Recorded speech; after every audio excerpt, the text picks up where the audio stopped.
کیسے امام احمد بن حنبل اپنی مصیبت سے جیل سے باہر نکلے۔ امام احمد رحمت اللہ علیہ کو اس فتنے میں اجمایا گیا تھا جو اتہاس میں قرآن کی مخلوقتا کے کتھن کے فتنے کے روپ میں جانا جاتا ہے۔ انہیں گرفتار کیا گیا اور جیل میں ڈالا گیا۔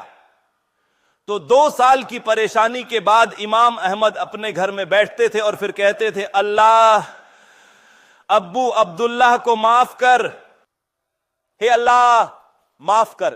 انہوں نے پوچھا یہ ابو عبداللہ کون ہے؟ انہوں نے کہا یہ ایک دغا باز چور آدمی ہے۔ انہوں نے کہا کیا آپ چوروں کے لیے دعا کر رہے ہیں؟ انہوں نے بتایا جب مجھے پکڑا گیا پھر جیل میں لے جایا گیا اور پھر مجھے کوڑوں کے پاس لے جایا گیا پیٹنے کے لیے، اور وہ ایک بوڑھے آدمی تھے اور اسی پر مر گئے۔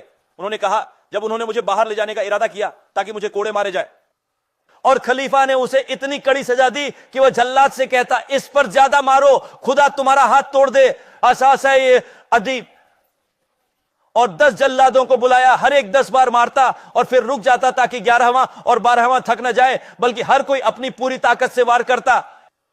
پھر یہ چور احمد بن حنبل کے پاس آیا جو اسے انیائے سے روک نہیں سکتا تھا، لیکن اس نے اسے کچھ شبد کہے جو اسے دھیریہ دیا۔ اس نے کہا ہے امام، میں خلیفہ کے دیوان میں 1000 کوڑوں کی سزا میں ہوں، چوری میں، یعنی میں ایک نشدھ معاملے میں کوڑے کھاتا ہوں اور اس کے لیے چوری میں کوڑے کھانے کا حقدار ہوں۔ اس نے کہا کہ میرے پاس خلیفہ کے فائل میں 1000 کوڑے ہیں اور آپ تو اللہ کے راستے میں کوڑے کھا رہے ہیں۔ ہے امام، یہ کیول 1-2 کوڑے ہیں، پھر باقی کا نہیں پتا کہ کہاں پڑے گا۔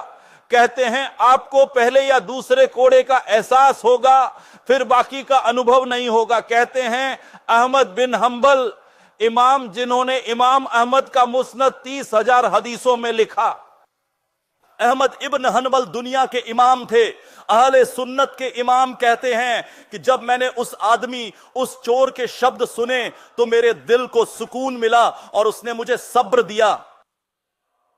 اس ویکتی نے اتیاچار سہ رہے ویکتی کا سہارا دے کر اسے صبر کرنے کا حوصلہ دیا۔ یہ اتیاچار سہ رہے ویکتی کی مدد ہے۔